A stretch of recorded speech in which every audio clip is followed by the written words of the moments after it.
Rahayu Sagung Dumadi. Yakinkan seluruh makhluk hidup, baik yang kelihatan maupun yang tidak kelihatan, di setiap ruang dan waktu, di semua tingkatan, senantiasa hidup berbahagia dan bebas dari segala bentuk penderitaan. Mari kita berkontribusi untuk membahagiakan diri sendiri, membahagiakan semua makhluk. Tidak boleh lagi ada makhluk yang berkurang kebahagiaannya bertemu kita. Tidak boleh lagi ada makhluk yang terluka dengan kehadiran kita. Jadilah rahmat bagi semesta alam. Tidak boleh lagi ada orang yang berkurang kebahagiaannya ketika berinteraksi dengan kita. Segala puji hanya milik Allah, sang kehadiran, sang keberadaan, Rabbil Alamin.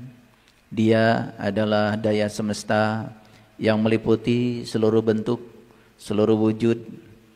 Dia bukanlah suatu sosok yang di luar alam semesta, tapi dia adalah alam semesta itu sendiri. Dia yang telah mengizinkan kita untuk hadir di sini, untuk sama-sama belajar merefleksi diri, merefleksi kehidupan kita, mengevaluasi diri, menganalisis diri, mensintesa diri, supaya kehidupan kita menjadi diri-diri yang versi terbaik dari diri kita sendiri. Oleh karena itu, mari kita puji Dia bersama-sama membaca hamdalah. Alhamdulillah. Mari kita awali kajian kita ini bersama-sama menyadari kehadirannya, menyadari keberadaannya. Karena Dia tidak pernah jauh meninggalkan kita, Dia bersama kita. Dia adalah sumber cinta yang ada dalam diri kita, sumber kekuatan positif yang akan menggerakkan kehidupan kita. Kita sapa semuanya dengan kelembutan dan cinta seraya membaca basmalah. Bismillahirrahmanirrahim. Hari ini kelihatan judulnya seperti di ruang kuliah ya. Spiritualitas Nobel Fisika dan Kimia tahun 2025. Kenapa saya merasa penting untuk membahas ini? Di kajian kita hari ini saya akan menunjukkan bukti bahwa agama, spiritualitas, dan sains itu tidak pernah bermusuhan. Dan selama ini kita menyangka seolah-olah agama itu hanya terjadi di ruang ibadah, tidak terjadi di ruang kehidupan. Padahal ya, kalau kita menyadari seutuhnya, ya, semua itu saling mendukung. Agama, spiritualitas, dan sains, semua itu adalah saling terhubung. Jadi, jangan heran kalau laboratorium dengan rumah ibadah itu sekarang sudah terkoneksi. Jangan heran kalau mikroskop dengan spiritualitas itu sekarang sudah terkoneksi. Profesor Masaru Emoto menyelidiki tentang perilaku molekul air ketika molekul air diperlakukan dengan perlakuan tertentu. Ketika molekul air diperlakukan dengan cinta dan syukur, ternyata molekul air itu dilihat dengan mikroskop elektron dibesarkan sejuta kali, menampakkan perilaku yang sangat teratur dan indah. Sebaliknya ketika air ya diperlakukan tidak baik, mendengar kata-kata yang buruk, ya, mendengar bunyi-bunyi yang negatif, ternyata struktur kristal air juga berubah menjadi tidak menakjubkan lagi. Itu artinya mikroskop dengan spiritual sudah terkoneksi. Jadi kalau ada orang yang masih memilah-milah seolah-olah ya agama itu hanya di rumah ibadah, itu salah besar, itu kurang gaul aja. Apa yang dikatakan para nabi, para rasul di zamannya pada waktu itu, sekarang sudah dibuktikan dengan sains. Sudah dibuktikan dengan ilmu pengetahuan kebenarannya. Saya akan tunjukkan hari ini. Para sahabat, yang akan kita bicarakan bukan ilmu fisikanya, bukan ilmu kimianya, tetapi yang saya akan bahas adalah spiritualitasnya di balik Nobel Fisika dan Nobel Kimia ini. Oleh karena itu mari kita mulai dari satu dasar pemikiran, saya mencantumkan satu ayat yang sangat penting, yaitu Quran surat Al-Hadid, surat ke-57 ayat yang ketiga. Ayat ini lama, membuat saya bingung. Ayat ini lama, membuat saya melakukan pencarian. Mungkin Bapak Ibu baca ayat ini nggak bingung ya. Yang penting tajwidnya udah bener, ya. Haknya hak besar, nggak ketukar dengan hak kecil. Yang penting mahrotnya sudah bener, Bapak Ibu biasanya langsung merasa sudah selesai dan pasti tidak bingung. Itu bedanya Bapak Ibu dengan saya barangkali. Tapi ayat ini membuat saya bingung selama bertahun-tahun. Setelah saya belajar fisika kuantum, memandang alam semesta dari sisi energi, frekuensi, vibrasi. Setelah saya berkenalan dengan semua ya mistikus modern yang berbicara tentang spiritualitas dari sudut pandang sains, saya baru memahami ayat ini.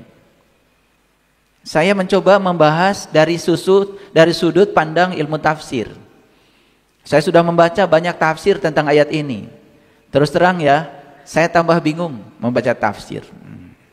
Bukan saya menyepelekan ya karya leluhur kita, ya. Dan saya baru bisa mendapatkan jawaban tentang ini justru setelah saya mendalami, menekuni ya bidang saya sendiri yang namanya ilmu fisika. Saya menekuni ilmu fisika itu lebih dari 35 tahun.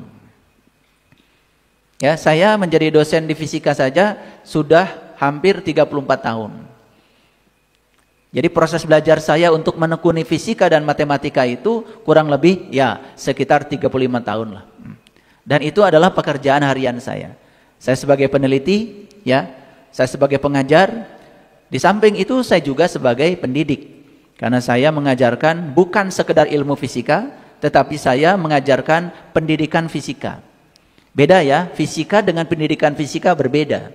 Kalau pendidikan fisika itu, di balik fisika itu kita coba ungkap ya, apa sih pesan-pesan dari alam semesta ini di balik semua hukum-hukum fisika, di balik semua materi dan energi.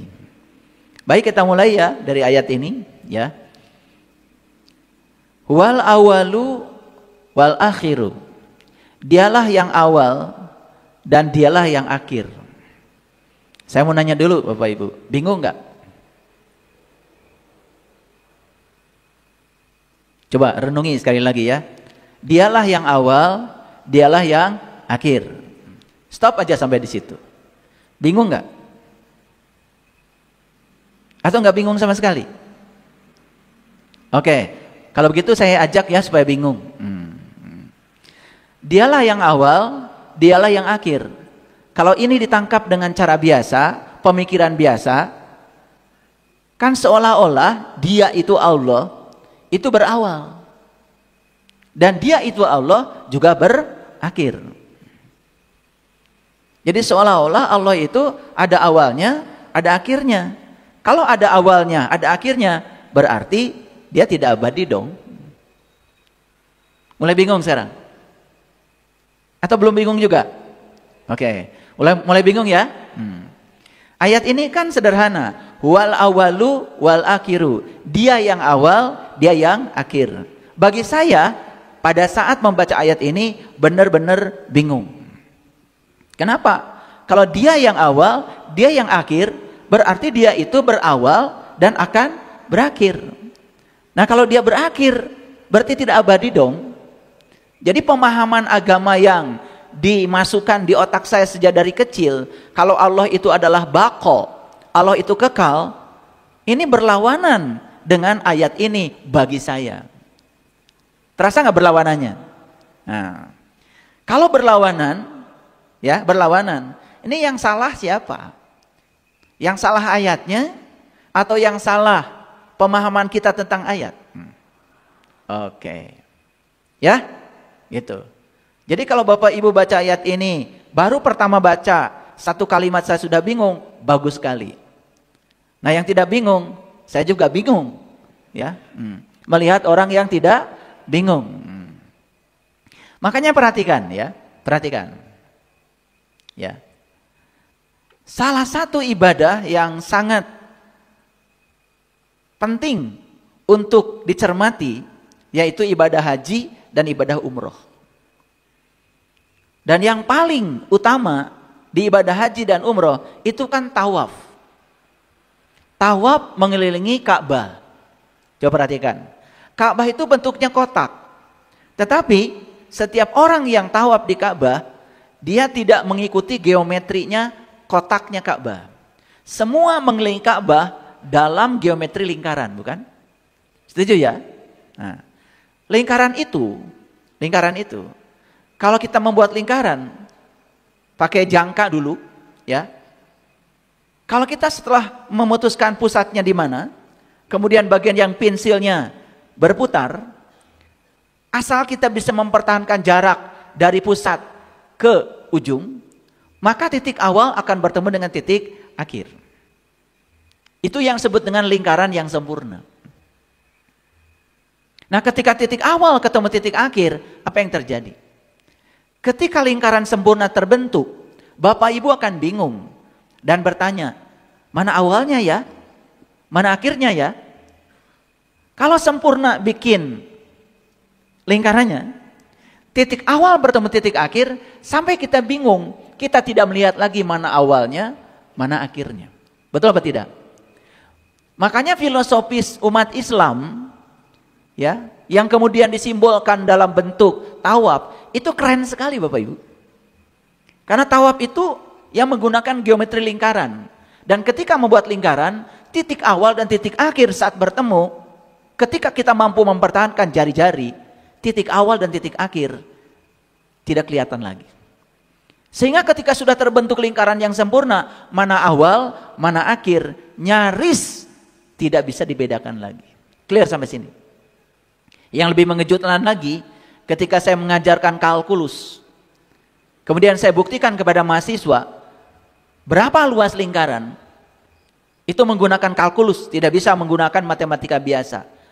Menggunakan integral, penjumlahan yang kontinu. Ternyata hasilnya apa coba? Ya, 22/7 kali jari-jari kali jari-jari. Sedangkan 22 itu kalau di Quran itu persis nomor surat tentang haji, yaitu surat Al-Hajj. Dan 7 itu ya simbol dari tawaf. Semua orang kalau tawaf 7 putaran. Betul enggak? Dan jari-jari itu kan adanya di tangan kita. Jari-jari, jari-jari. Dan tangan ini kan sebetulnya bagian yang paling penting dalam hidup yang melayani kita. Coba perhatikan. Dari pagi sampai sekarang aja, ini jari yang 10, 5 di kanan, 5 di kiri, coba. Perhatikan, sudah berapa ribu pelayanan yang sudah dilakukan oleh jari kita ini. Coba ingat-ingat, dari sejak bangun pagi tadi sampai sekarang sudah berapa pelayanan yang dilakukan jari-jari. Naik sepeda motor pakai jari-jari. Betul? Starter sepeda motor pakai jari-jari. Nyetir mobil pakai jari-jari. Betul? Membuka rem tangan pakai jari-jari. Ya, setel tip pakai jari-jari. Coba, ya. Kalau dihitung pelayanan dari sini luar biasa. Jari-jari itu melambangkan karya. Alat untuk berkarya, alat untuk memayu hayuning bawono. Alat yang disediakan semesta supaya kita berhasil menjadi kepanjangan tangan Allah untuk menyampaikan cinta kasih Allah. Makanya di Quran kedua tangan kita disebut yadullah. Yadullah itu tangan Allah. Ini titipan dari Allah supaya kita menggunakan tangan ini untuk menyalurkan cinta kasih Allah, bukan untuk menyalurkan ambisi kita, ego kita, bukan. Pertanyaan saya, berapa banyak pelayanan dari tangan ini buat diri kita? Tetapi pertanyaan yang lebih mendasar lagi, berapa banyak tangan ini digunakan untuk melayani orang lain? Sudahkah berbuat kebaikan sejak dari pagi pada orang lain? Apa yang kita berikan pada orang lain dengan tangan kita? Makanya begitu seseorang sudah tahu hakikat 22, hakikatnya haji, berkunjung ke Baitullah untuk berjumpa dengan pemilik rumahnya, maka dia akan kenal siapa jati dirinya, siapa kenal Tuhan. Selesai dia mengenal Tuhannya, maka dia akan menjadi orang yang bisa menjadi kepanjangan tangan Allah di dalam hidupnya. Apa bedanya orang yang bekerja karena ambisi dengan orang yang bekerja karena kepanjangan tangan Allah? Beda sekali. Orang yang bekerja karena sebagai kepanjangan tangan Allah tidak memikirkan uang. Tapi orang yang bekerja hanya untuk uang, setiap saat yang dia pikirkan adalah uang. Orang yang bekerja untuk uang, dia mengejar uang. Tapi orang yang bekerja sebagai kepanjangan tangan Allah, dialah orang yang akan dikejar-kejar oleh uang. Itulah yang dikatakan Nabi, innamal a'malu binniyat. Saya kasih tahu kepada para sahabat semuanya, kalau ingin berkelimpahan, lakukan segala sesuatu sebagai kepanjangan tangan Allah. Kalau mau jualan nasi misalnya, buka restoran, coba niatnya jangan uang. Saya membuka restoran karena kata orang, kalau saya menyentuh masakan, kalau saya membuat masakan, katanya masakan saya enak. Saya percaya ini adalah bakat dari Allah yang diberikan pada saya. Saya percaya ini adalah bekal dari Allah. Makanya saya bikin restoran karena saya ingin melayani orang-orang yang butuh makanan enak, karya saya. Karena saya dititipi bakat ini oleh Allah. Tanpa memikirkan uang, apakah uang akan datang? Coba. Dalam segala aspek kehidupan, coba kalau begitu. Jangan terus mengejar uang. Lelah kita. Biarkan uang mengejar kita. Itulah implementasi dari kalimat Bismillahirrahmanirrahim. Keren sekali sebetulnya. Dan hari ini topik kita bukan mau membahas itu. Tetapi saya ingin menguatkan saja. Sudah bisa nangkap gak makna dari ayat ini? Dialah yang awal, dialah yang akhir. Apa maknanya? Justru dia sedang mengatakan kepada kita bahwa dia tidak berawal. Bahwa dia tidak berakhir. Coba bayangkan ya, kalau kita ngajinya cuma sebatas bahasa, ngajinya cuma sebatas kata-kata, ini kalimat ditangkap secara langsung membuat kita jadi bingung. Kan kalimatnya jelas, dialah yang awal, dialah yang akhir. Tetapi makna terdalamnya bukan itu.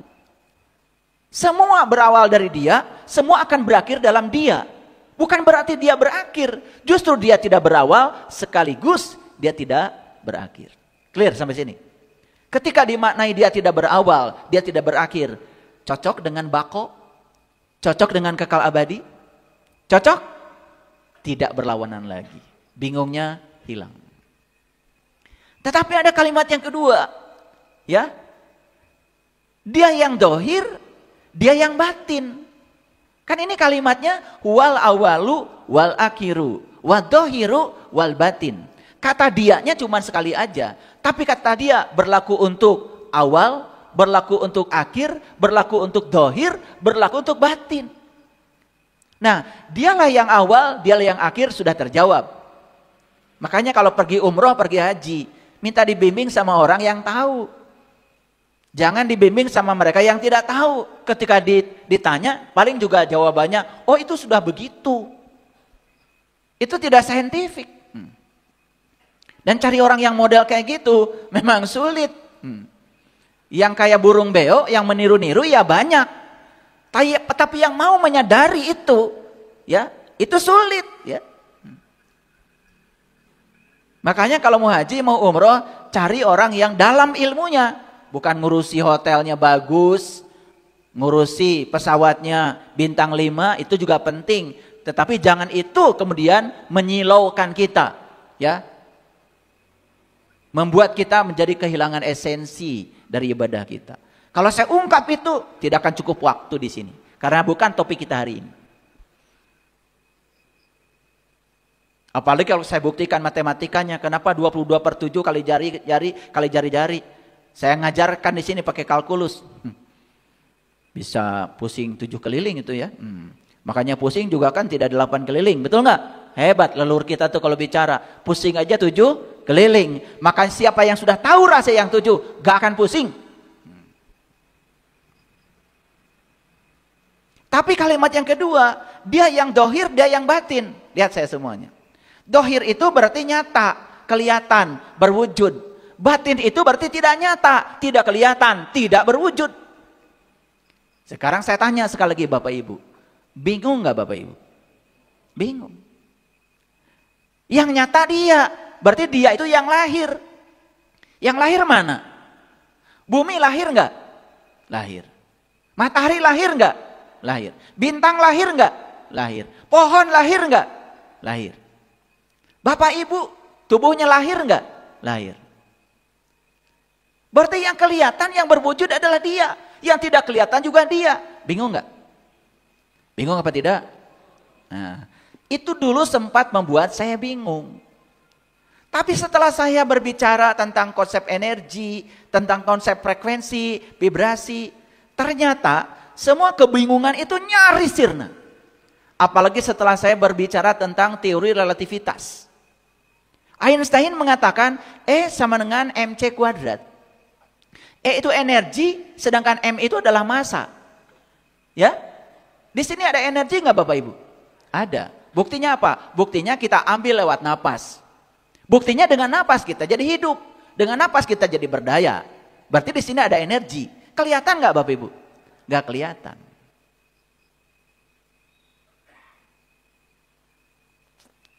Tetapi kata Einstein, ya, energi dengan materi itu setara. Ternyata sekarang semua orang sudah bisa membuktikan secara sains. Perhatikan saya. Kalau tubuh saya ini dipecah-pecah, maka akan sampailah pada penyusun tubuh saya yang bernama atom. Betul? Dalam tubuh saya ada atom, ada banyak atom. Ada nitrogen, ada kalium, ada kalsium, ya, ada hidrogen, ada magnesium, ada aurum, ada ferum. Banyak. Itu nama-nama unsur dalam ilmu kimia.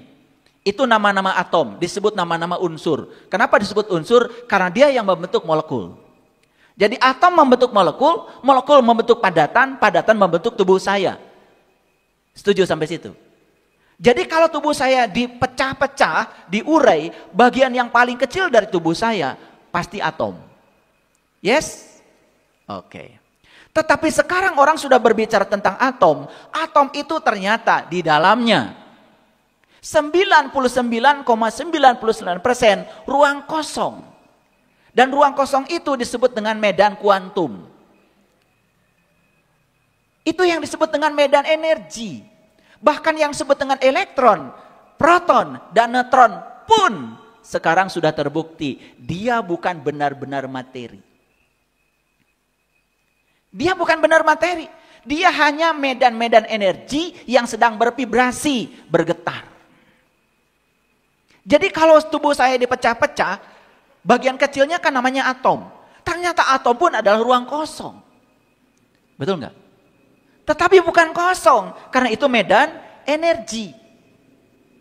Jadi itu membuktikan bahwa sebetulnya semua yang bersifat materi itu hanyalah manifestasi dari keberadaan energi. Itu yang disebut dengan energi ilahi, kecerdasan semesta tanpa batas, sang hyang taya, sang keberadaan, sang kehadiran, apapun namanya.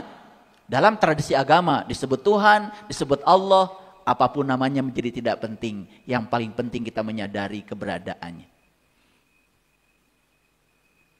Jadi apa yang disebut dengan materi? Yang disebut dengan materi itu sebetulnya hanyalah medan-medan energi yang sedang menari di ruang kosong. Jadi yang disebut dengan materi oleh kita sebetulnya tidak benar materi.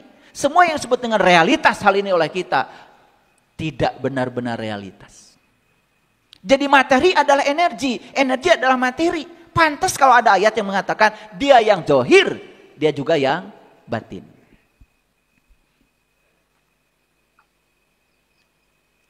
Sekarang saya mau nanya, apakah yang zohir dengan yang batin ada perbedaan? Ada perbedaan? Tidak ada lagi. Karena apa? Kan yang zohir pun hanya manifestasi dari energi. Sehingga ketika kita menyatakan dia yang zohir, dia yang batin, ya memang dia juga. Maka diikat dengan satu kalimat, la ilaha illallah. Yang mana yang bukan dia? Maka kemampuan kamu memalingkan wajah, kamu akan selalu melihat wajahnya. Sekarang saya mau nanya Bapak Ibu, apakah bumi ini manifestasi dari wajah Allah? Yes. Apakah tubuh kita manifestasi dari wajah Allah? Yes.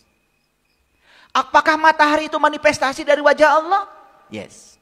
Apakah gunung yang indah manifestasi dari wajah Allah? Yes. Apakah lautan yang luas manifestasi dari wajah Allah? Yes. Jadi ketika Bapak Ibu merusak tubuhnya sendiri, apakah Bapak Ibu merusak wajah Allah? Yes. Kalau Bapak Ibu merusak gunung, membabat hutan, apakah Bapak Ibu merusak wajahnya Allah? Yes. Ketika Bapak Ibu membuang sampah sembarangan lalu laut menjadi kotor, apakah Bapak Ibu merusak wajahnya Allah? Yes. Ketika Bapak Ibu merawat tubuh Bapak Ibu, apakah Bapak Ibu sedang mencintai Allah? Yes. Ketika Bapak Ibu merawat pasangan, merawat anak, merawat istri dengan penuh cinta kasih, apakah Bapak Ibu sedang mencintai Allah? Yes. Ketika Bapak Ibu nyapu, membersihkan kotoran sehingga kembali kepada bersihnya alam semesta, apakah Bapak Ibu sedang mencintai Allah? Yes. Ketika Bapak Ibu nengok orang yang sakit di rumah sakit kemudian menyantuninya, apakah Bapak Ibu sedang mencintai Allah? Yes. Luar biasa ya kalau semua sadar dengan ini. Luar biasa enggak? Sekarang saya mau nanya sekali lagi. Apakah Bapak Ibu dengan saya terpisah? Tidak. Apakah Bapak Ibu dengan saya mengambil energi yang sama di ruang kosong yang sama? Yes. Apakah Bapak Ibu mengambil kehidupan dari ceruk yang sama? Yes. Apakah Bapak Ibu sadar kalau hakikatnya Bapak Ibu dengan saya sama? Yes. Kalau kesadaran itu sudah muncul, mungkinkah kita menyakiti pihak lain? Sekarang saya tanya lagi, apa kalau itu tunggal, apa banyak? Tunggal. Apakah dia meliputi semesta raya? Apakah meliputi Bapak Ibu? Apakah meliputi pohon? Apakah meliputi langit? Apakah meliputi seluruh makhluknya? Apakah meliputi seluruh hewan? Semakin jelas ayat ini. Dia yang zohir, dia yang batin. Karena semua hanya manifestasi dari dia.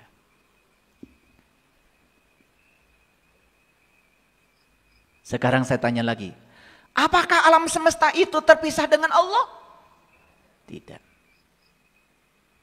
Apakah alam semesta itu adalah Allah itu sendiri?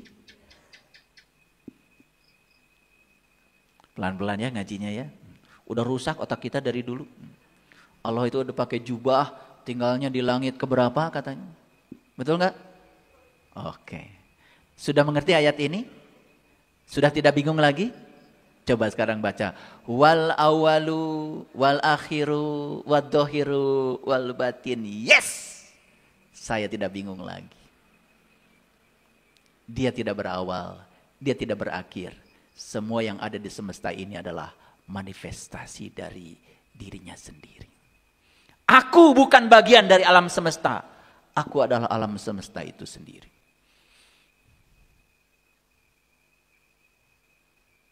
Keren gak kalau begitu? Terasa gak tauhidnya? Terasa. Makanya ciri orang yang bertauhid, orang yang benar belajar ketuhanan, lihat itu. Maka aspek kemanusiaan dia menjadi sangat tinggi. Peduli pada orang lain.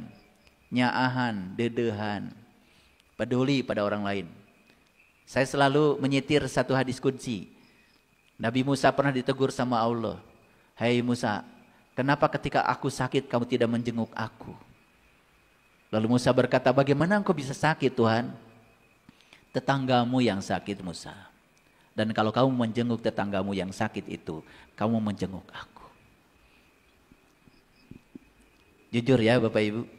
Bapak Ibu selama ini tahu apakah Allah itu gaib apa nyata? Nyata. Apakah Allah itu maha gaib atau maha nyata? Maha gaib sekaligus maha nyata. Kan dia yang dohir, dia yang batin. Yang mana yang bukan dia? Setelah saya belajar fisika kuantum, ternyata semua yang kelihatan materi ini sebetulnya hanyalah energinya yang sedang berkonfigurasi. Energinya yang sedang membentuk konfigurasi tertentu. Energinya yang sedang bermanifestasi. Hebatnya Einstein ya. Bisa menemukan E sama dengan MC kuadrat. Itu kalau ditelusuri rumus itu harus belajar yang namanya teori relativitas. Fisikanya bukan fisika Newtonian lagi, bukan fisika klasik, tapi harus belajar fisika modern. Karena hukum-hukum Newtonian dari fisika klasik sudah tidak berlaku lagi.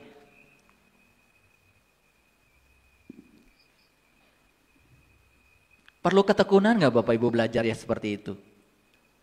Perlu apa tidak? Perlu. Orang yang gak sabaran belajar matematika, baru belajar berhitung aja sudah pusing. Matematika itu bukan berhitung Bapak Ibu. Berhitung dengan matematika itu beda. Kalau menjumlah-jumlah itu bukan matematika itu. Ya, matematika itu tidak begitu. Nah, sangat masuk akal nggak kalau di ayat ini dipungkas dengan kata-kata wahuwa bikulli syai'in alim. Dan dia Maha mengetahui segala sesuatu. Masuk akal nggak ayat itu? Keren nggak ayat itu? Coba. Karena dia bersama dengan saya, bahkan saya pun manifestasi dari dia. Bagaimana dia tidak maha mengetahui? Sekarang saya tanya, apakah dia meliputi seluruh sel dalam tubuh kita? Apakah dia memenuhi seluruh ruang kosong dalam tubuh kita? Bagaimana dia tidak maha tahu ya? Luar biasa ya. Logik nggak Al-Quran itu? Logik ya? Coba ulangi lagi. Wal awalu, wal akhiru, wad dokhiru, wal batinu, wahuwa bikulli syai'in alim. Clear semuanya. Pantas kalau dia maha tahu. Betul nggak? Karena dia meliputi segalanya. Beda Bapak Ibu. Kalau tukang kursi bikin kursi, dia terpisah dari ciptaannya. Kalau Tuhan bikin ciptaan, dia tidak terpisah dengan yang diciptakannya. Itu bedanya. Makanya semakin maha kuasa, semakin dekat dengan yang dikuasainya. Tuhan maha kuasa, semakin dekat dengan yang dikuasainya. Setiap saat menemani kita, bertanggung jawab memenuhi segala kebutuhan kita. Beda dengan kuasanya para pejabat. Makin tinggi kuasanya, makin jauh dari rakyatnya. Pengen ketemu bupati, gubernur, birokrasinya luar biasa. Geus jadi mata wawuh jeung urang. Masina rek jadi balager.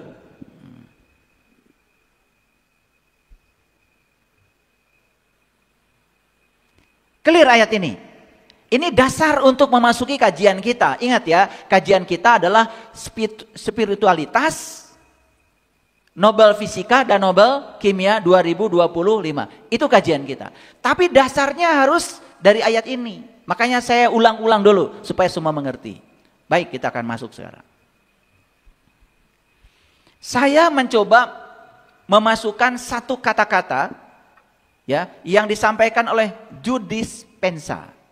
Pernah dengar Joe Dispenza Bapak Ibu? Pernah membaca bukunya?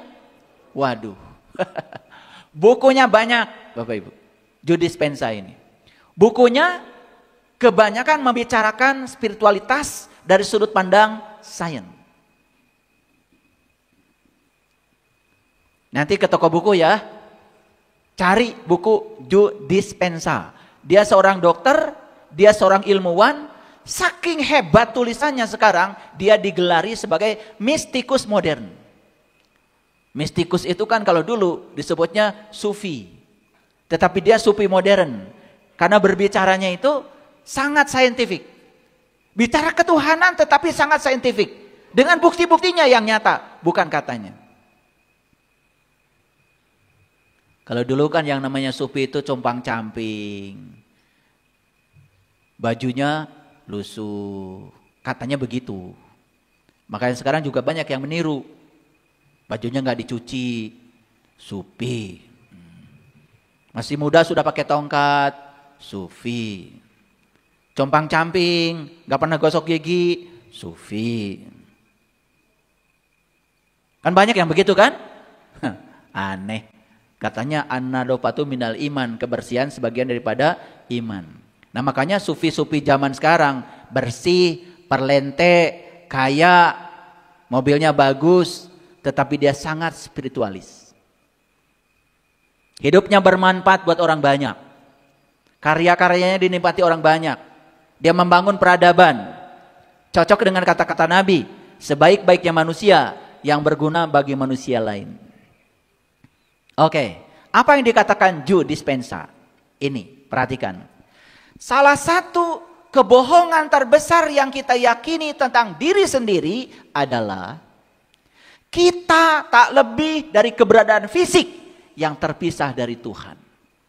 Sementara Tuhan berada di dalam diri dan di sekitar kita. Ini kata-kata Joe Dispenza. Agamanya tidak Islam. Dia tidak pernah membaca kitab suci. Dia dokter, dia ilmuwan. Tapi kata-katanya ini sepertinya lebih waras ya daripada orang-orang yang mengaku dirinya sok-sok beragama.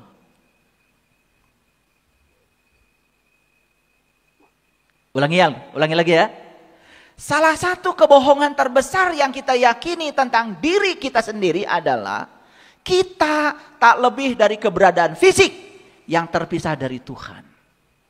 Coba, banyak saya tanya ketika kamu sholat, sebetulnya sedang apa? Oh, saya sedang menyembah Tuhan. Di mana Tuhan? Di depan saya.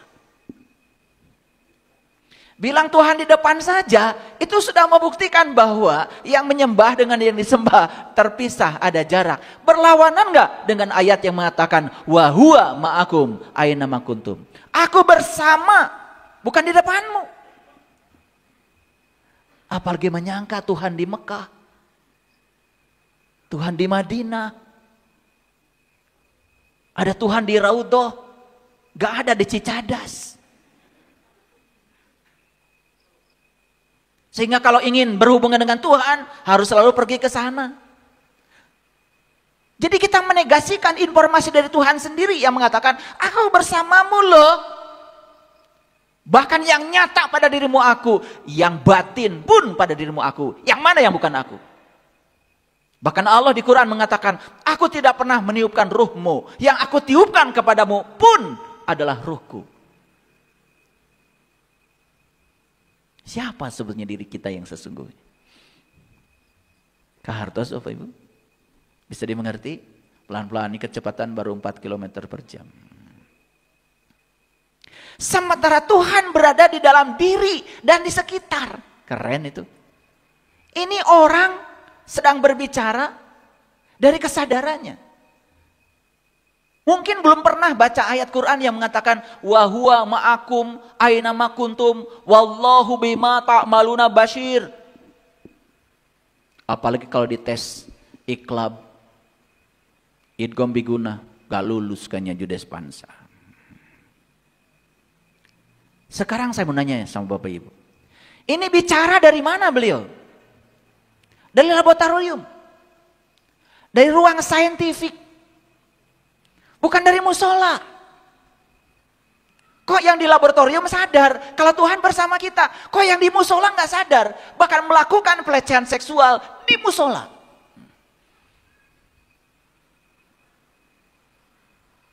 Paham? Oke. Bisa lanjut? Keren nggak kata-kata keren kan? Oke, baik. Bapak Ibu, saya ingin menyampaikan satu pernyataan dulu di sini. Kita tidak dilahirkan untuk susah. Berarti kalau kita tidak dilahirkan untuk susah, berarti kita dilahirkan untuk apa? Untuk bahagia. Apakah bahagianya sekejap-sekejap? Tidak. Kita dilahirkan ke semesta ini untuk bahagia selamanya. Kenapa? Di dalam becoming supranatural yang disampaikan oleh Joe Dispenza, saya membaca ada satu kalimat yang sangat luar biasa. Beliau mengatakan begini, sebetulnya manusia seperti kita ini hanyalah Tuhan yang sedang mengalami pengalaman sebagai manusia. Kalau masih alergi dengan kalimat itu, udah lupakan aja. Belum nyampe. Kan kita taunya Tuhan itu pakai jubah ada di langit sana, betul nggak?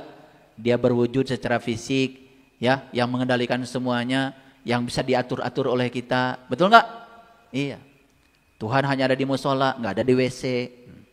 Makanya kalau mau ke WC, jangan baca-baca. Saya mau nanya Bapak Ibu, itu di WC ada ruang kosong nggak? Ada. Kalau Bapak Ibu masuk WC bernafas nggak? Bernafas. Dari mana nafas? Dari ruang kosong. Berarti di ruang kosong itu ada energi nggak? Saya nanya, di WC ada Tuhan nggak? Di bioskop ada Tuhan nggak? Nggak boleh baca-baca. Masuk WC. Kata WC emang gue pikirin. Kan yang bikin WC jadi kotor juga lu juga, bukan? Ini keterpisahan. Dispensa mengatakan Tuhan berada di dalam diri dan di sekitar. Makanya kalau belajar meditasinya Joe Dispensa, kalian akan terkejut kenapa? Ternyata kita ini adalah tunggal. Kita ini terhubung, kita tidak pernah terpisah. Bapak Ibu gembiranya sekali-kali atau terus-menerus?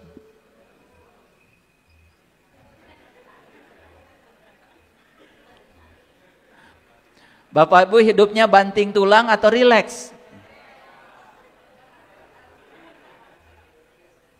Bapak Ibu hidupnya terbatas atau tanpa batas? Sekarang saya tanya, apakah di dalam diri kita ada Dia? Ada. Apakah Dia berbatas? Apakah Dia tanpa batas? Kenapa kita hidupnya terbatas ya? Apa yang salah? Apa yang salah? Ini paradigma tentang Tuhan. Karena kita terpisah dari Tuhan, seolah-olah kita ini adalah makhluk yang diciptakannya. Setelah beliau menciptakannya, beliau kemudian menjauh dari kita. Makanya banyak orang yang saya tanya, kenapa kamu pengen ketemu saya? Tolong ajarin katanya ayah. Kenapa? Saya ingin lebih dekat dengan Tuhan. Wah saya bingung, saya gak bisa ngajarin saya bilang. Cari aja orang yang bisa ngajarin itu, saya gak bisa ngajarin. Kenapa? Tuhan itu bersamamu, lebih dekat daripada urat dari lehermu. Bagaimana saya mengajarkan kamu lebih dekat dengan Tuhan? Tuhannya sudah bersama. Cari aja guru-guru yang bisa mengajarkan cara mendekat dengan Tuhan. Saya nggak bisa. Saya justru ingin menyadarkan kalau kamu itu sudah bersama Dia, lebih dekat daripada urat nadi leher kamu. Tinggal disadari saja bahwa Dia bersamamu. Itu yang mau saya ajarkan. Kalau urusan dekat mendekat, saya tidak bisa. Makanya saya tidak pernah kalau khotbah Jumat, kemudian saya bilang, Bapak Ibu, mari kita mendekatkan diri kepada Tuhan. Saya nggak bisa begitu. Bapak-bapak sering nggak kalau khotbah Jumat ada yang ngajak-ngajak begitu? Itu kan. Marilah kita takwa dengan takwa yang sebenar-benarnya. Mari kita mendekatkan diri kepada Tuhan. Bingung saya. Bingung nggak Bapak Ibu? Dulu bingung nggak dulu?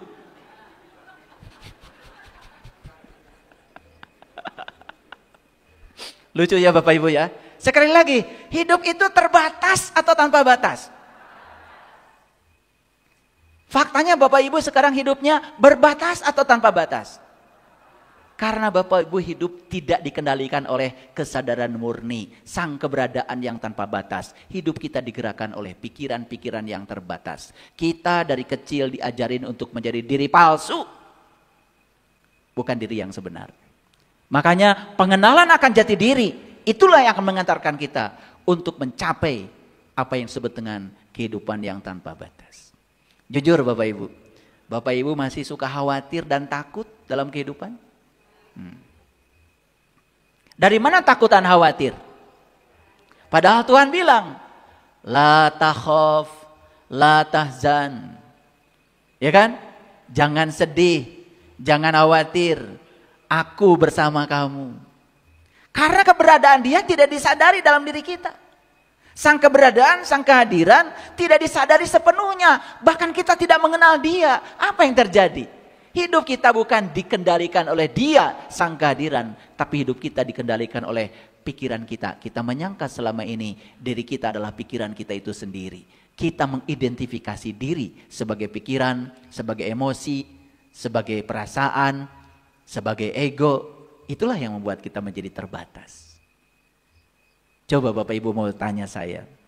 Bapak Ibu dengan saya waktu hidupnya sama enggak? Sehari 24 jam. Sama. Bapak Ibu dikasih tangan 2 sama enggak dengan tangan saya? Sama. Jari-jarinya berapa Bapak Ibu? Coba hitung, sama enggak dengan saya ya? Bapak Ibu dikasih matanya berapa? Sama enggak dengan saya? Lubang hidungnya berapa? Sama enggak dengan saya? Lubang telinganya berapa? Sama enggak dengan saya? Bapak Ibu dikasih jantung? Berdetak jantungnya. Sama enggak dengan saya?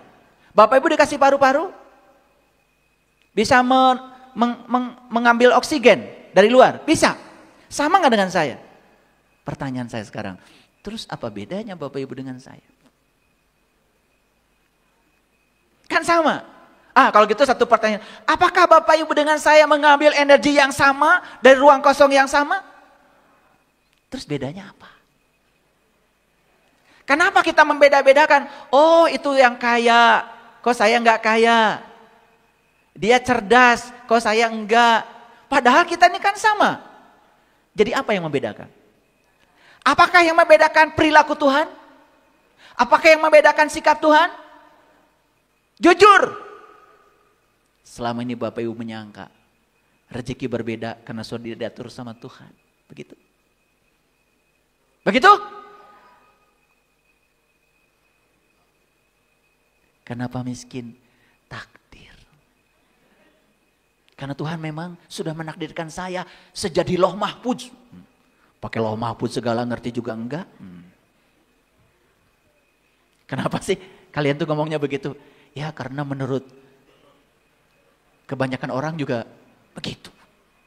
Itu jadi program di sini. Sekarang saya buka Bapak Ibu.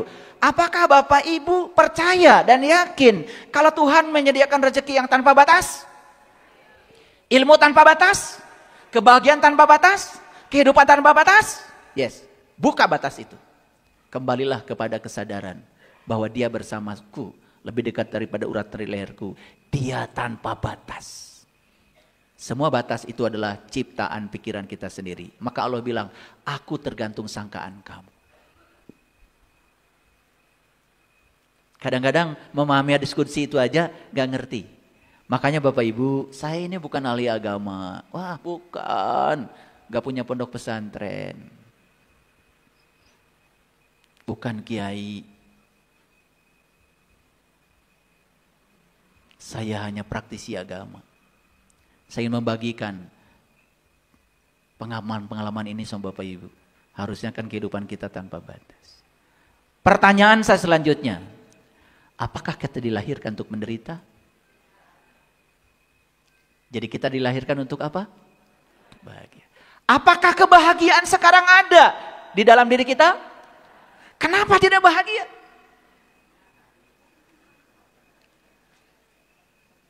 Karena kebahagiaan sedang terhalang oleh segala hal yang menghalangi kebahagiaan itu. Singkirkan semua penghalangnya Bapak Ibu. Bahagia sudah menunggu, hanya tinggal diizinkan saja.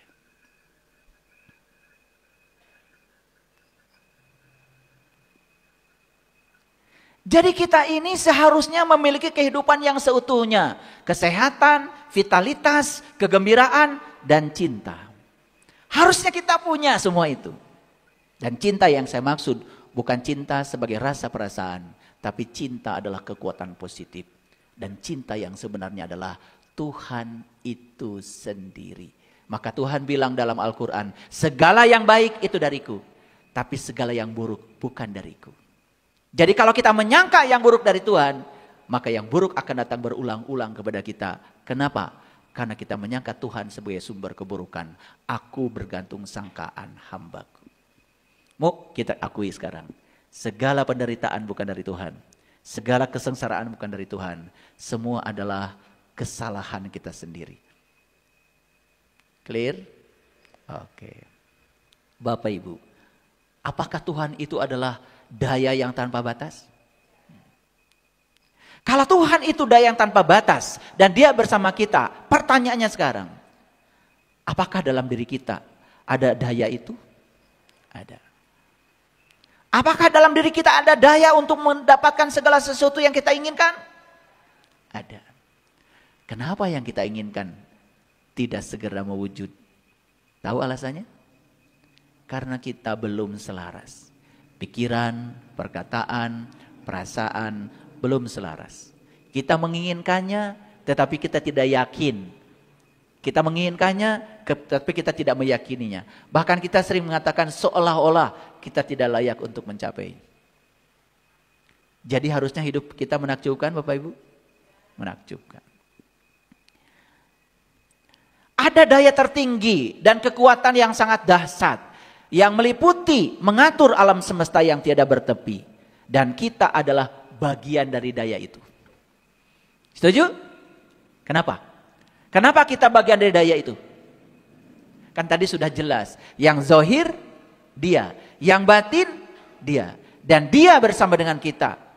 Kalau itu Dia itu adalah daya semesta yang menggerakkan semuanya, berarti daya itu ada pada diri kita? Oke. Jadi sebetulnya Bapak Ibu, ada orang yang sudah bisa menggunakan daya itu, ada orang yang belum menggunakan daya itu. Itu yang membedakan kita. Paham sampai sini? Oke. Berani lagi menyalahkan Allah? Berani menyatakan kesengsaraan dan penderitaan itu takdir dari Allah? Gak berani lagi? Oke, keren. Itu sudah mengalami hari kebangkitan nih, kebangkitan kesadaran. Nah, kita ini hanya disuruh untuk menemukan cara untuk mendapatkan kehidupan yang menakjubkan. Temukan sesuatu yang luar biasa tentang diri kita, hidup kita, dan alam semesta. Hidup ini jauh lebih mudah dari yang kita sangka. Pahami bagaimana kehidupan ini berjalan, dan sadari daya yang ada dalam diri kita. Sambutlah keajaiban hidup itu sekarang juga. Itu yang tidak disadari oleh kita selama ini. Bapak Ibu, siapa pemenang hadiah Nobel bidang kimia? Yang pertama namanya Profesor Susumu Kitagawa. Yang luar biasa ya. Dari Jepang setiap ada pemenang hadiah Nobel selalu ada. Tahun yang lalu Profesor Yoshinori Ohsumi, pemenang hadiah Nobel yang menjelaskan tentang saum secara saintifik. Ya. Makanya sekarang di Jepang banyak orang yang melaksanakan saum, puasa. Tetapi dengan tujuan untuk apa? Untuk kebugaran, untuk kesehatan, untuk proses regenerasi sel. Karena ternyata ya teori yang disampaikan oleh Profesor Yoshinori Ohsumi ya tentang autopagi. Ketika kita lapar, ternyata sel-sel dalam tubuh kita membentuk protein raksasa yang disebut dengan autopagisom yang memakan sel-sel mati dalam tubuh. Makanya seorang yang sering melaksanakan puasa, puasa tidak makan, tidak minum, intermittent fasting, ya apapun namanya, jam makannya, jendela makannya tidak 24 jam, jendela makannya dikurangi. Saya jendela makannya cuma pagi sampai jam 12. Jadi selebihnya saya cuma minum air putih, ya, tidak adalah jendela makan lagi. Tidak ada makan cireng, bakso tahu, tidak ada. Saya pagi makan buah, secukupnya semua lengkap dengan protein segala macam. Jam 1 saya makan, selesai. Itu pintunya udah saya tutup, kemudian saya minum. Apa yang terjadi? Ternyata tubuh kita menjadi sangat bugar. Ya, itu. Nanti bisa dipraktekkan ya. Oke.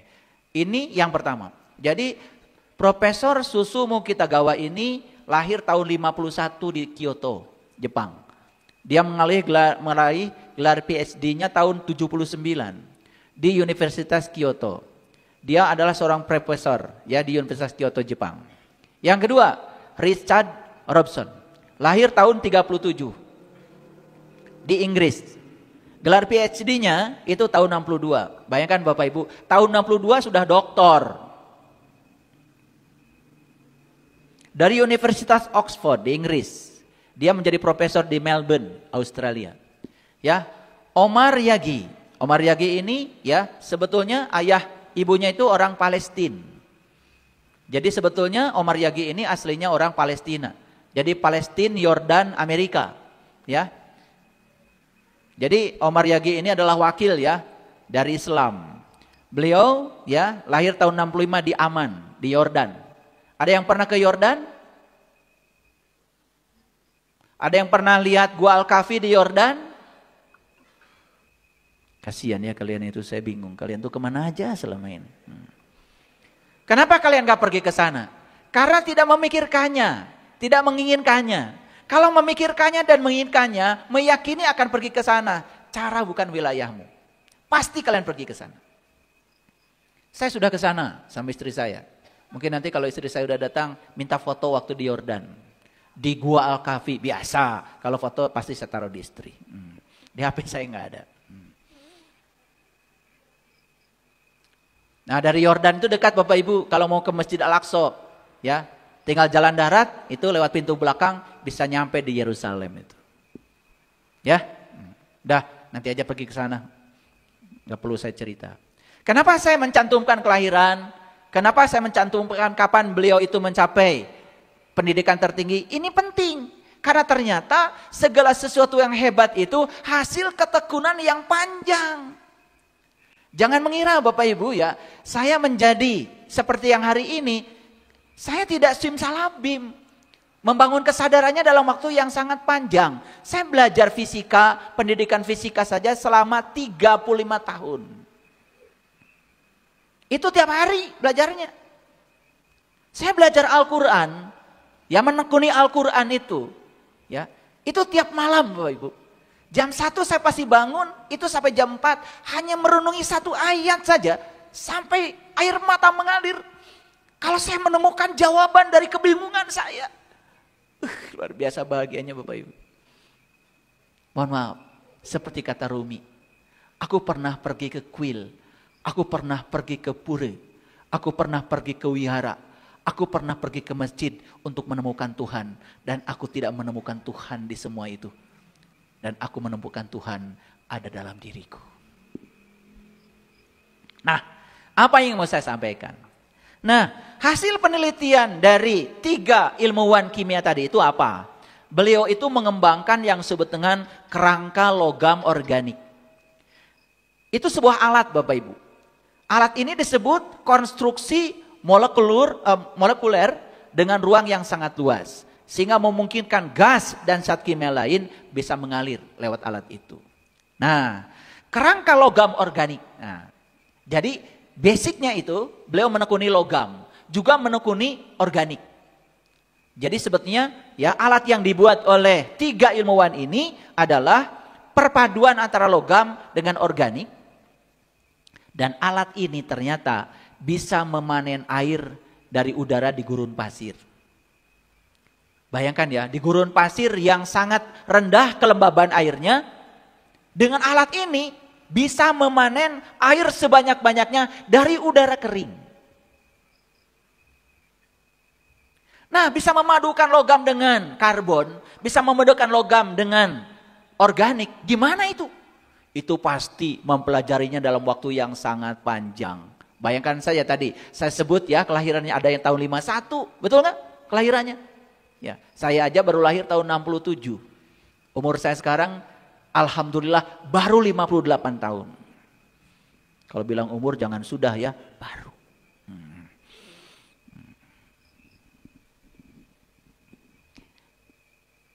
Ini hasil penelitian berguna nggak Bapak Ibu buat manusia?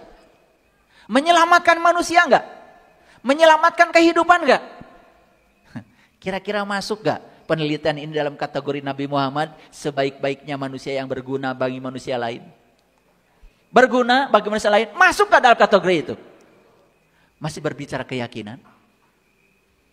Kita kadang-kadang ya, selamat gak selamat itu selalu urusan keyakinan. Betul nggak? Orang karyanya sudah setinggi apa, manfaatnya sudah sebesar apa, masih saja, ya maaf, dia itu tidak akan masuk surga. Kenapa? Beda keyakinan dengan saya. Anda apa karyanya? Allahu Akbar.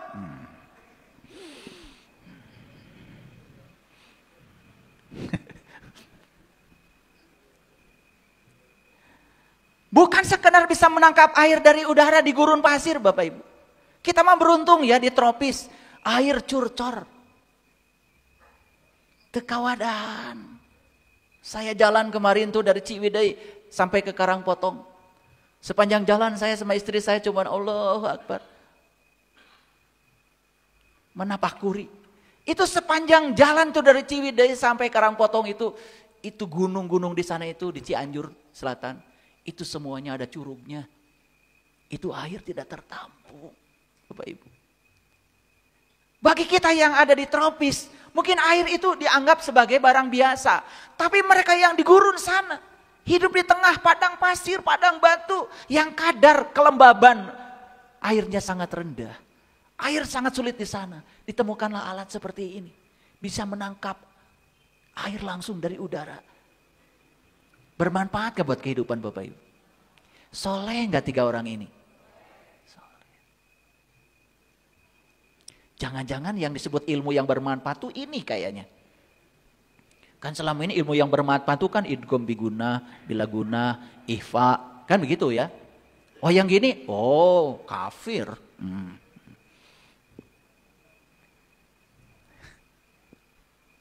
Udah naik pesawat buatan Amerika. Pergi umroh, rasanya kamu aja yang paling hebat. Kan bisa umroh naik pesawat. Lupa ngasih Al-Fatihah sama orang yang menciptakan pesawat. Begitu nggak Bapak Ibu? Dasar. Karena kita tertutup oleh apa? Ya, oleh subjektivitas kita sendiri. Kita jadi tidak bisa jujur mengakui orang lain. Bapak Ibu, mereka itu tahun 65 sudah doktor, melakukan penelitian terus-menerus sebagai profesor dan menemukan temuan ini di tahun ini. Saya mau nanya Bapak Ibu, apakah temuan ini atas izin Allah? Kenapa mereka menemukan temuan ini? Karena mereka bekerja untuk kemanusiaan, bekerja untuk alam semesta, bekerja untuk menjadi yang berguna bagi orang lain. Dia ingin membuat sejarah besar dalam hidupnya, supaya ilmunya bermanfaat bagi orang banyak. Luar biasa Bapak Ibu? Luar biasa.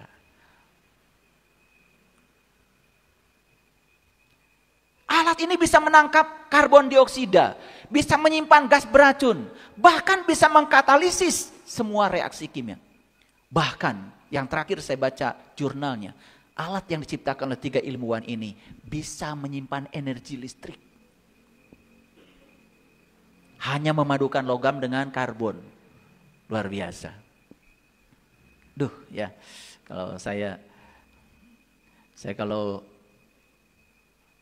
mau baca jurnal aja pasti saya hadiahkan Al-Fatihah buat para ilmuwan yang telah berjasa. Menghasilkan penemuan-penemuan yang luar biasa. Ya. Jadi apa yang dilakukan oleh 3 orang ini? Mereka berhasil mengembangkan bentuk baru yang disebut dengan konstruksi molekuler. Dengan ion logam sebagai landasan yang dihubungkan dengan molekul organik yang berbasis karbon. Nah, ion logam dan molekul karbon dapat membentuk kristal yang mengandung rongga-rongga besar. Nah, material berpori ini oleh mereka disebut MOF. MOF itu singkatan dalam bahasa Inggris, Metal Organic Frameworks. Jadi dengan memadukan itu, dia bisa menciptakan alat yang bisa menangkap karbon dioksida, menangkap udara, sehingga diubah menjadi air. Luar biasa. Nah, dengan memvariasikan blok penyusun yang digunakan dalam MOF, ahli kimia dapat menangkap dan menyimpan zat-zat tertentu. MOF juga dapat berfungsi untuk menghadirkan reaksi kimia atau menghantarkan listrik. Bapak Ibu, ini kabel ya. Ada arus listrik nggak di sini? Sekarang saya tanya, apa sih arus listrik? Kan kalian cuma begitu aja ya jawabannya ya. Ada arus listrik nggak di sini? Ada. Buktinya apa? Buktinya laptop saya masih hidup gitu aja. Itu aja? Pernah nggak berpikir sebetulnya arus listrik itu apa? Saya tanya mahasiswa fisika, Arus listrik apa? Oh, muatan-muatan listrik yang bergerak, Pak. Yes. Saya nanya, muatan listriknya apa? Bergeraknya bagaimana? Kan ini bukan ruang kosong. Ini ruang padat, namanya juga logam. Kok bisa bergerak dalam logam? Nah, mulai pusing kan? Ya, itu. Kenapa untuk menggerakkan ini harus ada beda potensial?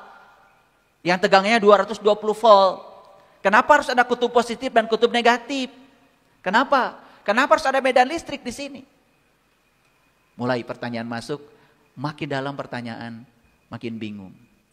Bayangkan Bapak Ibu, ilmuwan itu selalu menjawab semua pertanyaan yang ditanyakan oleh pikirannya. Makanya semakin kaya dengan pertanyaan, semakin kaya dengan jawaban. Bayangkan kita ya, bertanya saja nggak pernah. Betul nggak? Ya, no penting mah asal hurung, lampu di imah, mayar listrik. Betul nggak? Itulah bedanya antara orang yang menekuni dengan yang tidak menekuni. Makanya ya, akuilah kalau ada orang yang ahli di bidang tertentu, jangan disalahkan, ahli. Yang suka menyalahkan tuh biasanya yang nggak ahli, yang belajarnya setengah-setengah, betul nggak? Belajar matematika enggak, fisika enggak, nyalahin.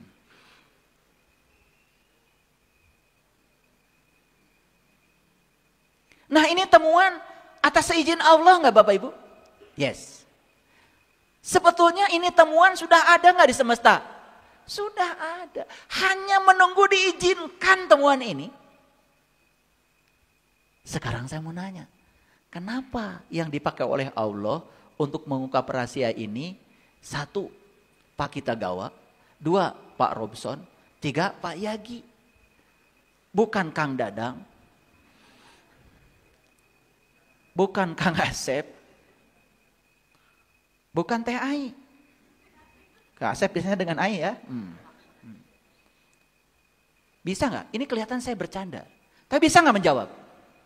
Kenapa bukan yang lain? Kok yang 3 ini?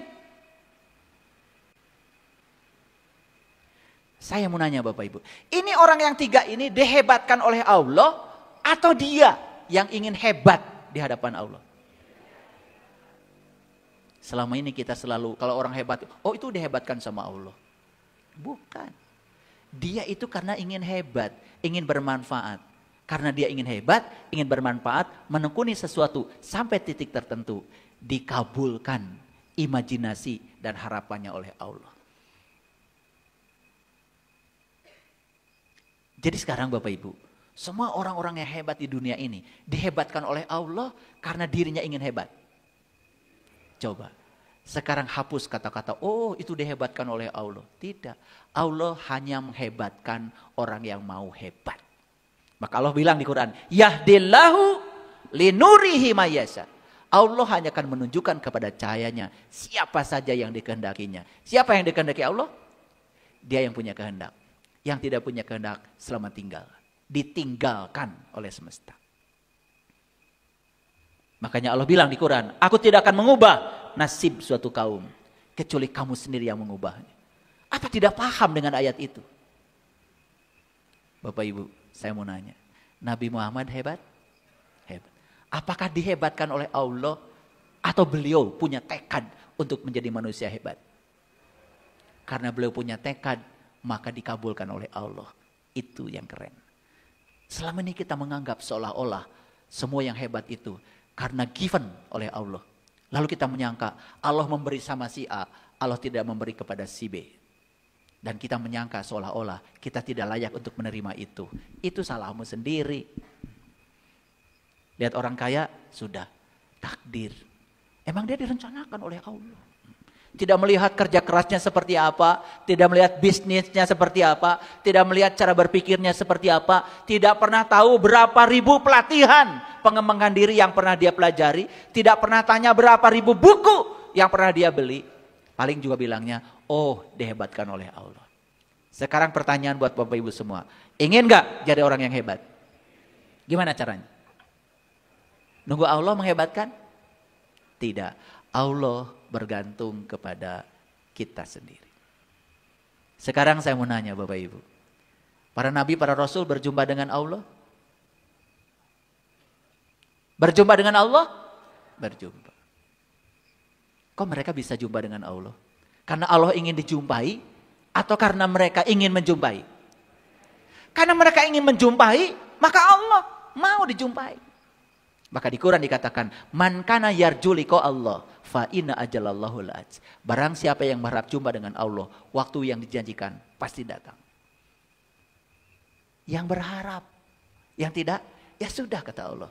Udah, gak usah dipaksain. Allah hanya menjanjikan buat mereka yang berharap. Yang tidak berharap, ya sudah. Tapi Allah bilang di ayat itu, innal ladzina la yarju liqa'ana waradu bil hayati dunya watsma'anu biha wal ladzina hum an ayatina ghafilun ulaika ma'wahumun nar. Kata Allah, siapapun yang tidak mau jumpa dengan aku, sudah, silakan aja. Tetapi selamat tinggal dalam neraka ciptaanmu sendiri. Quran ya. Pernah baca ayat itu? Pernah dengar tapi? Pernah barusan ya? Barusan. Bingung saya tuh kalian kemana aja selama ini. Nah, saya masuk dulu pemenang hadiah Nobel bidang fisika. Ini sudah saya sampaikan di kesempatan yang lalu selewat. Ada John Clark. Lahir tahun 42. Bayangkan Bapak Ibu. Lahir tahun 42. Berapa usia John Clark hari ini? Liur ngitung nu kitu oge. Berapa tahun? 80? 83. Di usia 83 beliau menemukan temuan yang luar biasa. Menekuni fisika kuantum sejak dari SMA. S1, S2, S3.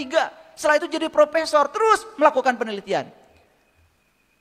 Nah, profesor itu ada dua kelompok. Ada profesor yang melakukan penelitian untuk kemanusiaan seperti ini. Ada profesor melakukan penelitian untuk naik pangkat.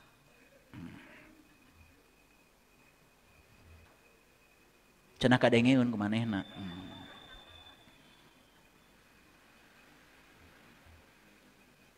Gak peduli bermanfaat tidak penelitiannya, yang penting naik pangkat. Pangkat aja selalu. Rek jadi naon eta sia eta. Padahal sebaik-baiknya manusia yang berguna buat manusia lain. Betul? Oke. Michel de Forest.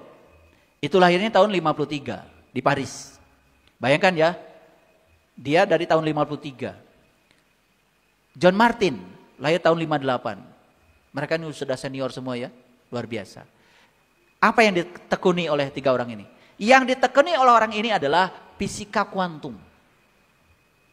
Dan kita sekarang ini sudah menikmati hasil fisika kuantum ini.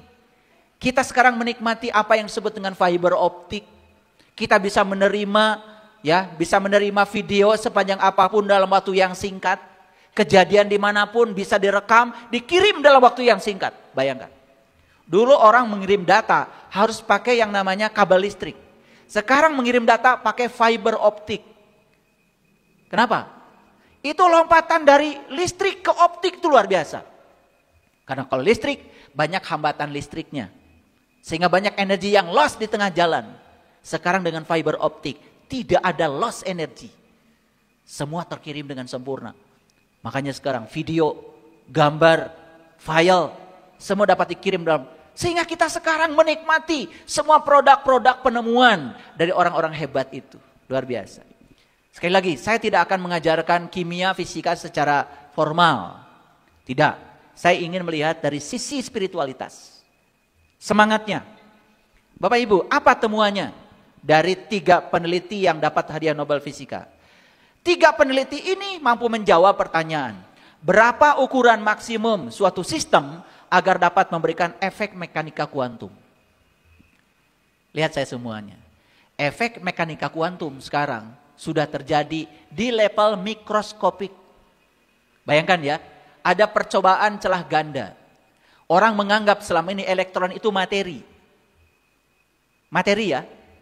Begitu ditembakkan ke celah ganda, apa yang terjadi? Si elektron materi itu ternyata tidak melewati salah satu celah.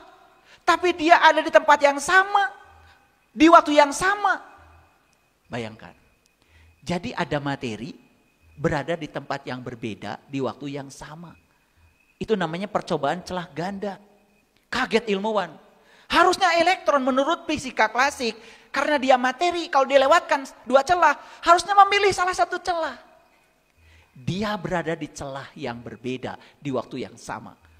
Bukan hanya itu yang mengejutkan. Ternyata ketika dia berpadu di layar, menimbulkan efek gelombang yang disebut dengan interferensi gelombang. Padahal elektron bukan gelombang, dia materi. Disitulah kemudian muncul yang namanya dualitas gelombang partikel. Semua yang disebut dengan partikel punya sifat sebagai materi, punya sifat sebagai gelombang. Ternyata yang disebut gelombang pun punya sifat sebagai gelombang dan materi. Dulu orang menyangka cahaya elektromagnetik ini hanya sebagai gelombang. Ternyata cahaya pun bisa berperilaku sebagai materi. Wah, luar biasa Bapak Ibu. Ngerti apa enggak saya ngomong dari tadi? Saya curiga dari tadi. Aya nunutan oge. Ieu teh ngomong naon. Biar ngaji tuh sekali-kali ya rada saintifik ya, gitu. Lah, ieu gomo aya tuh. Nah, ilmuwan ini hanya menjawab berapa ukuran partikel maksimum sehingga dia masih mengalami efek mekanika kuantum. Kalau di level mikro, elektron, proton, neutron itu sudah tidak asing lagi. Dia sudah sangat jelas menunjukkan efek fisika kuantum. Tetapi di level makro nih seperti kita, apakah mekanika kuantum masih berlaku?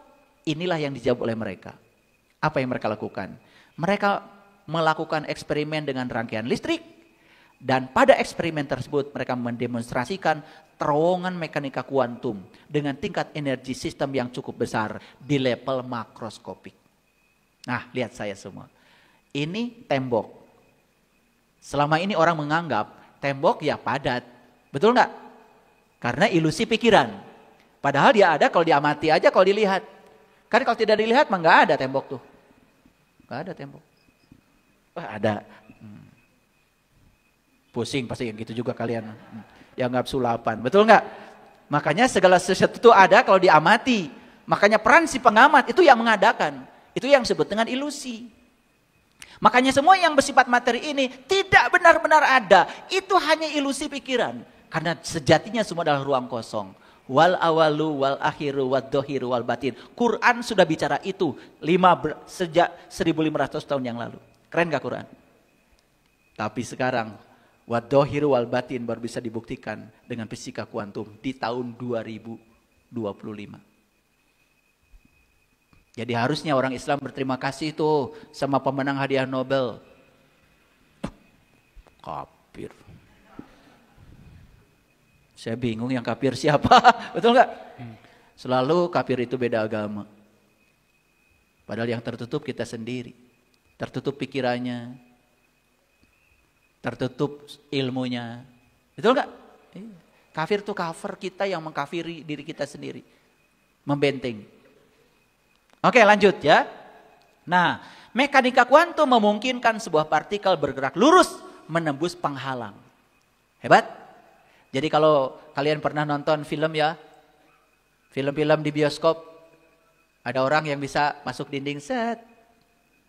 Dulu mah cuma ilusi, sebentar lagi akan menjadi kenyataan. Ketika kita bisa menselaraskan energi kita dengan energi dinding, sehingga selaras betul-betul menemukan energi yang cocok, energi yang terkuantisasi, cocok energinya, bisa nembus dinding. Ini fisika kuantum. Bukan sulap, bukan sihir. Luar biasa ya. Nah, ini akan merubah dunia enggak? Merubah. Selama ini otak kita, kalau saya menabrak dinding, saya akan memantul. Kenapa memantul? Sebetulnya karena apa? Di situ ada elektron, di sini ada elektron. Sekumpulan elektron di dinding dengan sekumpulan elektron di diri saya, tolak menolak, itu yang disebut dengan memantul. Kenapa? Karena belum cocok, belum resonansi energinya. Ketika saya memiliki energi yang pas, maka saya bisa menembus dinding. Formula fisikanya sudah ditemukan. Jadi sekarang efek mekanika kuantum berlaku dalam dimensi makroskopik. Wah, luar biasa. Itu yang disebut dengan efek tunneling. Ya, tunneling itu bahasa Inggris, bahasa Indonesianya adalah terowongan. Pada dasarnya sebuah benda akan memantul jika dilemparkan kepada penghalang atau tembok. Namun dengan tingkat energi tertentu, nah itu yang disebut dengan terkuantisasi energinya. Ternyata sebuah benda bisa menembus penghalang atau tembok. Formulanya sudah ditemukan di tahun 2025. Bayangkan ya, apa yang akan terjadi ke depan? Revolusi industri besar-besaran. Bahkan HP kita yang ini Android sebentar lagi akan menghilang. Kita akan memasuki teknologi baru. Siapa yang menemukan teknologi itu? Mereka yang tekun menyaksikan semua rahasia alam semesta. Sekarang saya mau nanya Bapak Ibu. Di alam semesta ada hukum-hukum alam? Tadi sudah jelas ya. Bukankah alam semesta ini adalah manifestasi dari dirinya sendiri? Jadi hukum alam itu hukum alam semesta atau hukum Allah? Hukum alam semesta atau hukum Allah? Hukum Allah. Selama ini disebut hukum A, hukum B, hukum C. Itu sesuai dengan si penemu dari hukum itu. Sebetulnya bukan penemu sih, yang mempopulerkan. Karena hukum itu sudah ada di sini. Kalau saya bahas ini semua Bapak Ibu pasti akan tercengang ya. Udah, gitu aja dulu. Ketika sejumlah besar partikel terlibat, efek mekanika kuantum biasanya menjadi tidak signifikan. Jadi, kalau sejumlah partikel terlibat menjadi materi, efek kuantum tidak terlihat. Eksperimen ini membuktikan bahwa sifat-sifat mekanika kuantum dapat diwujudkan dalam skala makroskopis. Itulah yang menyebabkan mereka dapat hadiah Nobel. Saya mau cerita sedikit. Bagaimana sih orang ini bisa sampai tahun 2025 menemukan itu? Sejarahnya panjang Bapak Ibu. Ya, fisika kuantum itu dimulai akhir abad ke-19. Berarti tahun berapa? Tahun 1900. Orang sudah memulai belajar itu. Kalian baru dengar sekarang istilahnya juga ya. Soleh. Nah, 1900 awal pembicaraan tentang itu. Waktu eksperimen celah ganda tadi. Nah, di awal abad ke-20, berarti tahun berapa? Gitu aja pusing. Awal abad ke-20 tahun sabaraha? Tahun 2000. Nah, tahun 2000 ya baru disadari bahwa fisika klasik yang diagung-agungkan oleh Newton ternyata gagal menjelaskan fenomena yang mikro, yaitu atom. Ini orang udah sadar tahun 1900. Kalian mah belum ada. Orang kesadarannya sudah sampai di sana. Ini sudah hidup tahun 2025. Can sadar keneh wae. Teuing naon anu dibaca. Ya. Makanya sekali-kali Bapak Ibu kalau lihat media sosial itu atau mengakses yang rada bermutu sedikit. Ya. Ya. Iya. Tahun 1900 ada orang namanya Max Planck. Ini juga sudah dihadiahi hadiah Nobel. Tetapi hadiah Nobelnya tidak diserahkan langsung karena beliau sudah meninggal. Max Planck ini mengajukan teori namanya kuantisasi energi. Nah, kuantisasi itu begini, supaya ngerti sedikit. Nih, lihat saya. Semua orang di masjid ini punya nomor HP. Yes? Okay. Saya ya menghubungi seseorang di masjid ini yang punya nomor HP tertentu. Saya hubungi. Kok nggak salah ya? Saya menghubungi orang satu aja. Tidak pernah ada energi yang saya pancarkan tiba-tiba nyasar ke HP lain. Itu namanya energi itu terkuantisasi. Dia hanya memiliki frekuensi tertentu. Dan yang bisa menangkap frekuensi yang pancarkan hanya nomor HP yang saya tuju. Keren gak Bapak Ibu? Bayangkan kalau tidak terkuantisasi, saya kirim pesan bisa nyasar kemana-mana. Makanya nomor HP itu, ya, nomor HP itu seorang satu kan, beda satu digit, beda energinya. Itu namanya kuantisasi energi. Bayangkan, Max Planck tahun 1900 sudah bicara tentang kuantisasi energi. Waktu dia menjelaskan tentang radiasi benda hitam. Nah, lalu tahun 1905 dilanjutkan pekerjaannya oleh Einstein. Makanya Einstein ketika dapat hadiah Nobel tentang efek fotolistrik, dia bilang apa? Saya tidak layak mendapatkan hadiah ini. Kenapa? Saya hanya meneruskan pekerjaan ilmuwan sebelumnya. Saya mau nanya Bapak Ibu, ini Einstein Islami nggak Bapak Ibu? Dapat hadiah Nobel, dia bilang saya tidak pantas dapat ini. Saya cuma meneruskan pekerjaan orang yang sebelumnya. Gak ada jasa saya. Islami nggak Bapak Ibu? Keren nggak ini Einstein sikapnya? Keren. Gitu nggak Bapak Ibu? Maraneh mah ningali kejo dihareupeun sapiring ge teu inget kana melakna. Punten ya. Makanya saya ketika saya mengajar sejarah fisika, saya bertahun-tahun selama 34 tahun saya jadi dosen fisika, saya pernah mengajar sejarah fisika. Saya senang sekali kalau mengajarkan sejarah sains. Bukan Einstein lahirnya tanggal berapa, ulang tahunnya, bukan itu. Sejarah konsep maksudnya. Sehingga mohon maaf, jadi saya rada calakan lah gitu kalau bicara ini karena saya pernah mengajar. Mengajar mata kuliah sejarah fisika. Dari situlah saya merasa malu sama Einstein. Ketika beliau mengatakan, tidak ada jasa saya.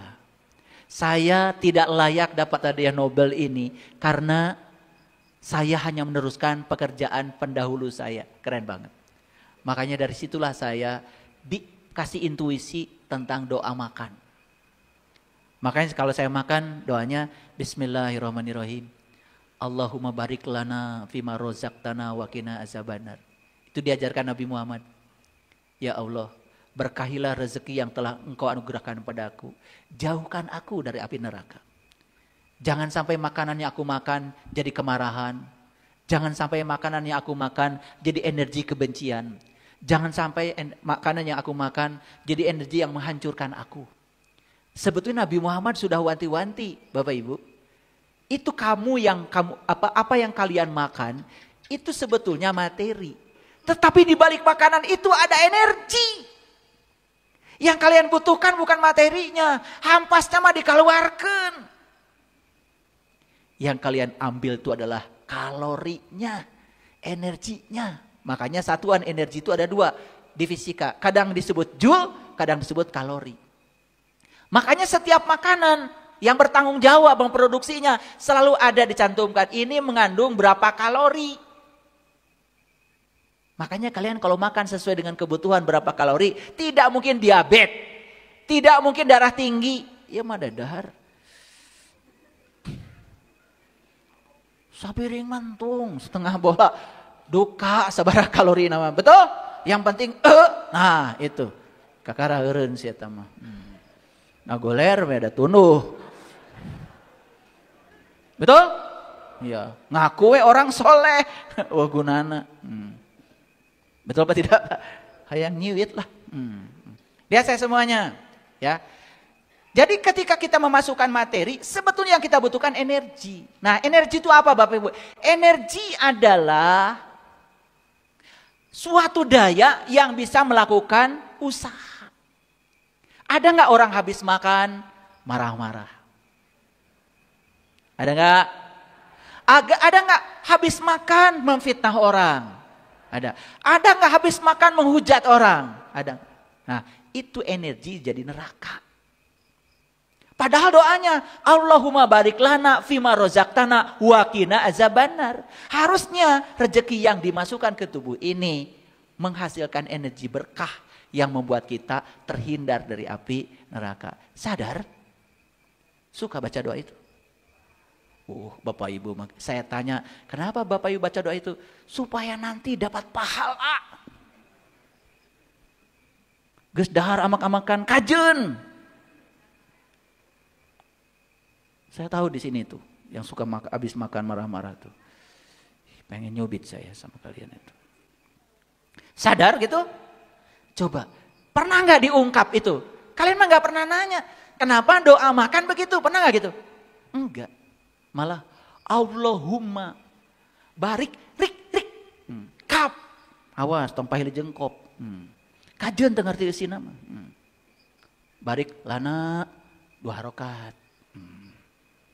Waqi qop waqina azabannar. Biasa panggayana. Tahu artinya? Ente. Coba Bapak Ibu sekarang. Ketika baca doa itu, oh sekarang saya tahu. Ya, saya makan itu jangan sampai energi yang masuk ke tubuh saya menimbulkan kemarahan, kebencian, keserakahan, kebodohan. Yang ujungnya saya terjebak dalam neraka buatan saya sendiri. Gimana caranya? Cari rezekinya yang halal. Jangan merampok yang bukan hakmu. Bapak Ibu, rek maca doa eta sabarakali rek dahar. Ada yang nyarikeun batur mah. Neang rezekina. Jadi neraka. Dagang di pasar nipu si eta mah. Ari dahar, Allahumma barik lana fi marusaktana wa qina azabannar. Jadi sebelum doa itu diucapkan itu, perhatikan dulu. Apakah makanan yang kamu hadirkan itu betul-betul energinya berkah? Adakah orang yang tersakiti ketika kamu mencari nafkah? Gitu enggak kalian? Biar pada sadar. Makan aja salah. Geus puguh nu di daharna salah kabeh nyeri beteung.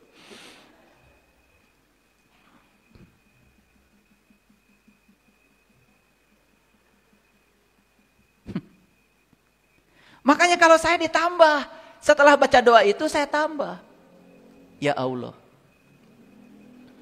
berkahilah semua rezeki yang telah Engkau anugerahkan kepadaku. Manunggalkan rezeki dengan tubuhku. Sehat, kuat, sempurna. Untuk semua orang yang telah berjasa menghadirkan makanan ini, saya doakan. Saya yakin mereka sejahtera lahir dan batin. Saya tidak tahu siapa yang menghadirkan nasi 1 piring di depan saya ini. Siapa yang nanamnya saya nggak tahu ya Allah. Siapa yang ngasih pupuknya saya nggak tahu ya Allah. Saya tidak tahu harus berbalas pada siapa atas kebaikan ini. Tapi saya berjanji setelah saya menyantap makanan ini, saya akan melakukan kebaikan pada siapapun. Saya tambah lagi. Untuk seluruh daya sambung semesta, tanah, air, api, udara, dan ruang kosong yang mengikat semuanya. Terima kasih, terima kasih, terima kasih. Dan saya juga tidak lupa, bila ada leluhur-leluhur saya di sekitar sini, saya mohon izin saya santap siang. Al-Fatihah. Saya ingat pada yang nanam, saya ingat juga sama yang ada di sekitar sini, yang tidak berwujud karena mereka ada. Saya hormati keberadaannya. Kalau saya makan krecek tempe, saya pisahkan 1 pisin. Sebelum saya makan, saya pisahkan dulu. Ini kesenangan ibu saya sama ayah saya. Fil barokati umul Quran Al-Fatihah. Tidak dimakan sama ibu sama bapak, tidak. Setelah selesai saya diakan Al-Fatihah. Saya tersambung sama ayah sama ibu saya. Biasanya malam saya suka mimpi ketemu beliau. Dan beliau berterima kasih kalau saya masih ingat kepada jasa-jasanya. Kecil tapi itu luar biasa. Setelah itu ya ambil lagi tempenya saya makan. Pernah gak begitu Bapak Ibu? Bid'ah.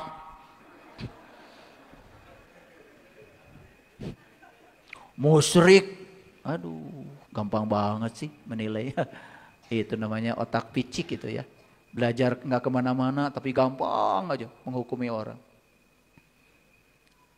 Saya kan menghargai ibu saya.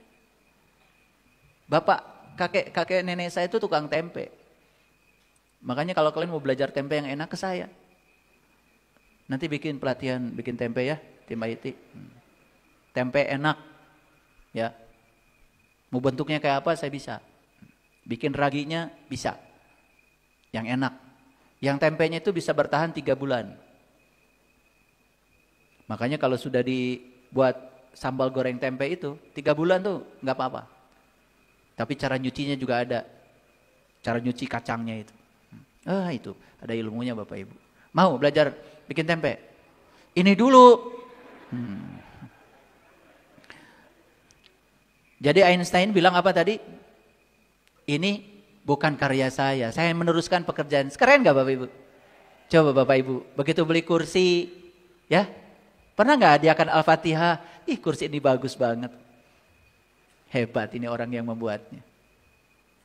Saya makanya ketika bayar kursi, saya tidak merasa bayar. Saya hanya menghormati orang yang keren ini sudah bikin kursi yang luar biasa. Saya tidak pernah merasa kehilangan uang saya untuk beli kursi. Makanya habis beli kursi, duit itu datang lagi. Rindu. Karena kita sikapnya begitu. Begitu saya beli mobil, saya tidak pernah bilang, ya uang saya hilang dipakai beli mobil, tidak. Saya tidak pernah beli mobil. Ini uang tidak ada artinya yang saya keluarkan dibandingkan jasa orang yang telah menciptakan mobil. Coba, berapa tahun mobil itu bisa sampai secanggih yang sekarang? Coba, dulu masih ingat ya, injek kopling, lepas rem, oper. Betul? Angkat kopling, lepas rem, jalan. Dulu, sekarang nggak begitu lagi. Ya, semua sudah di sini cuman, di toel setik, oke jalan. Gak usah injek-injek kopling lagi. Coba, bagaimana dari kopling yang manual menjadi kopling yang matic? Ditambah lagi teknologi triptonik, mekatronik. Kalau kita mau ngebut di jalan tol, sudah pakai teknologi triptonik, mekatronik. Jadi kalau mobil matic ya jangan dipaksa terus digas. Kembali ke manual, seolah-olah kita sedang mengerjakan yang manual. Disediakan sekarang triptonik, mekatronik, tergantung jenis mobilnya. Luar biasa. Makanya kalau saya pakai mobil sepanjang jalan saya perhatikan, hebat ya orang kepikir bikin mobil senyaman ini. Al-Fatihah. Bapak Ibu mulai sekarang ya. Kalau beli sesuatu jangan merasa beli. Saya menghormati orang yang telah menciptakan ini. Saya menghargai mereka. Perhatikan saya. Uangmu tidak akan berkurang. Sebentar pergi, sebentar datang lagi. Percaya sama saya.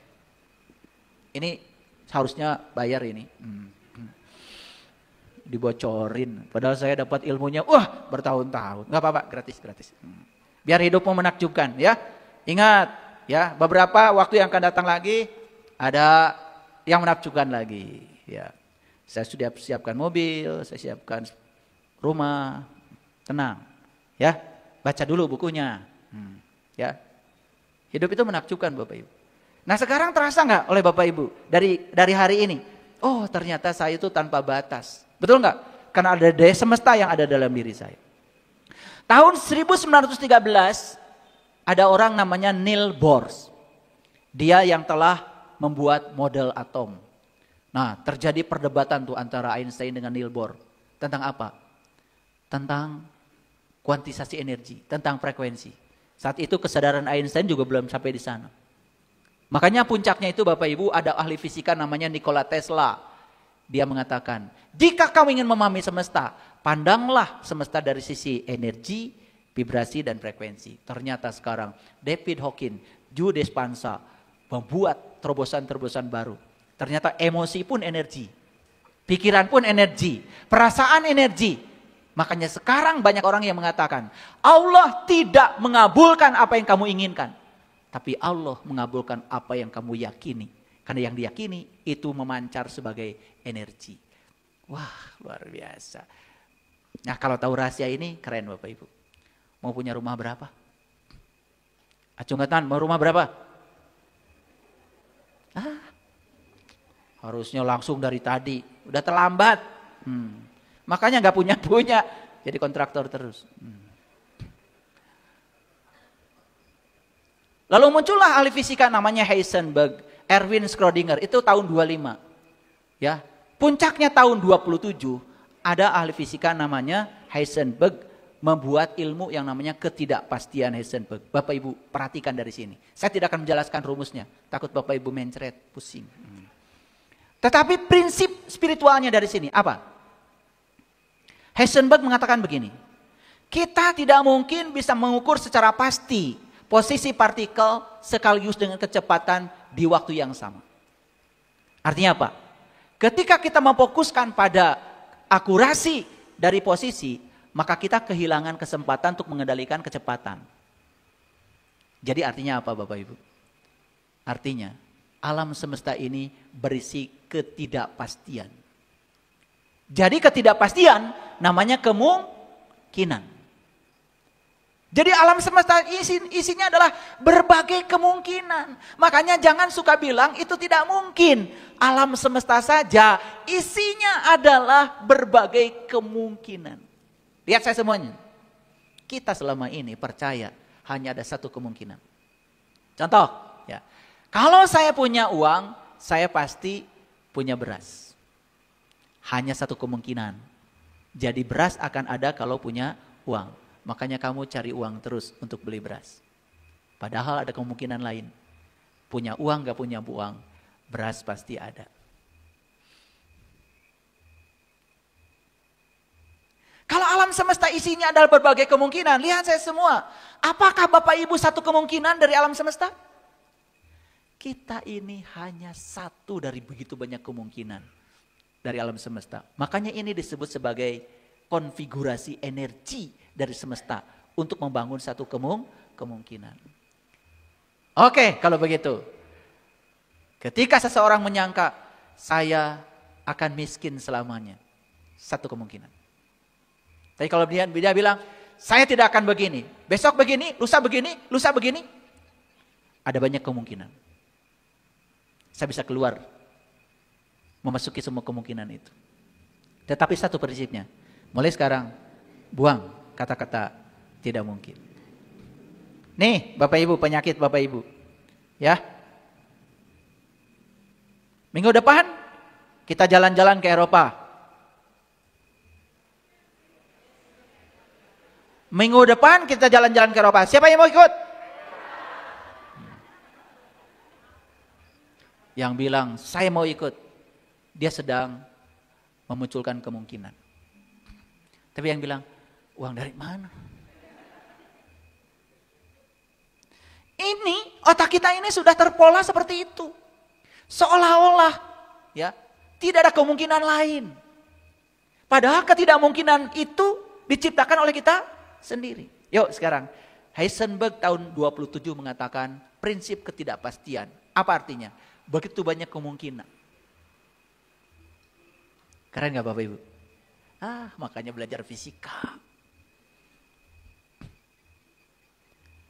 Jadi alam semesta ini isinya adalah berbagai macam kemungkinan. Ya, saya pasti haji, saya pasti umroh, saya pasti jalan-jalan ke Eropa, saya pasti bisa berfoto di Menara Eiffel.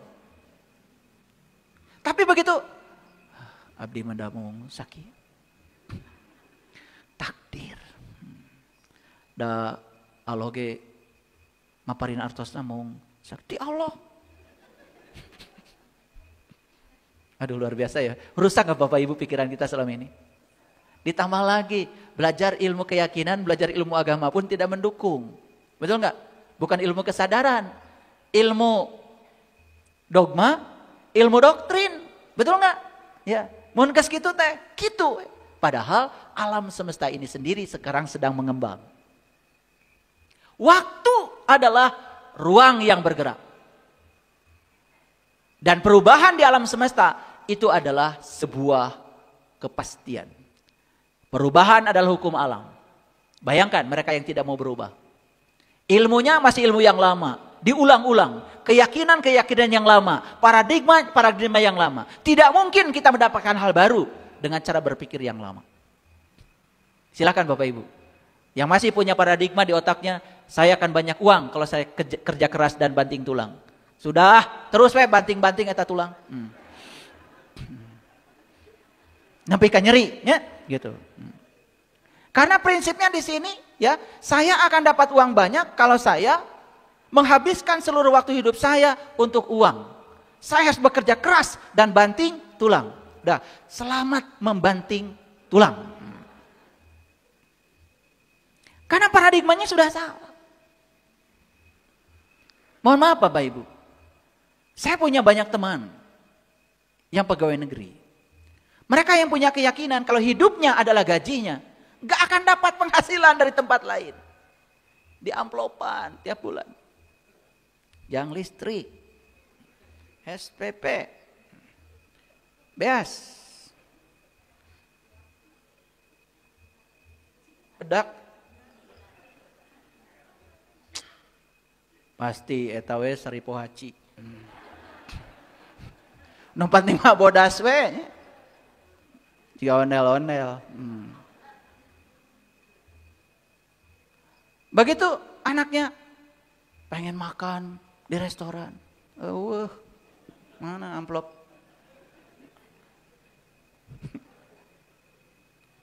Karena sudah dikunci. Betul nggak? Bagaimana kita bisa mengalami wayarzuqu min haitsu la yahtasib ketika kita hanya berpikir satu kemungkinan. Karena apa? Hidup saya adalah gaji saya. Bahkan begitu takutnya jadi PNS. Apapun yang diperintahkan atasan walaupun salah, ngikut aja. Di mana Allah? Dia hidup bukan untuk Allah, untuk Tuhan. Dia bekerja semata-mata untuk uang. Dia lupa, dia dicipta untuk menjadi kepanjangan tangan Allah, menyampaikan cinta kasih Allah. Dia kunci dengan itu. Banyak yang kayak gitu Bapak Ibu. Tapi mereka yang bekerja, kenapa saya jadi PNS? Saya yakin, saya jadi PNS kan direncanakan oleh Allah. Karena Allah ingin menggunakan saya sebagai kepanjangan tangannya untuk menyampaikan cinta kasih Allah. Gak usah pikirkan gaji, setiap tanggal 1 pasti datang. Betul? Dan luar biasa apa? Membuka kemungkinan lain. Karena dia tahu alam semesta isinya adalah probabilistik, bukan deterministik. Dulu fisika klasik mengajarkan deterministik. Sekarang fisika kuantum sudah membuka mata kita. Semua kemungkinan bisa terjadi. Kembali kepada Pak Kalu tadi. Dia tinggal di kampung, kerja cuma ke kebun, ke rumah, ke kebun, ke rumah. Waktu itu saya suntik otaknya. Dengan kata-kata saya. Dari jarak jauh nyuntiknya. Kamu pasti jalan-jalan. Kamu pasti naik pesawat. Dan pengalaman pertama, naik pesawat. Saya bilang, enak kan naik pesawat? Ternyata enak, pengen lagi. Betul nggak? Nah, jadi Bapak Ibu sekarang, ini penting saya sampaikan. Yuk kita bongkar semua deterministik masa lalu. Seolah-olah kita hidup di satu realitas yang tidak mungkin berubah. Yuk kita bongkar. Alam semesta ini isinya adalah energi. Energi meliputi Bapak Ibu, meliputi alam semesta. Ini medan kuantum tanpa batas.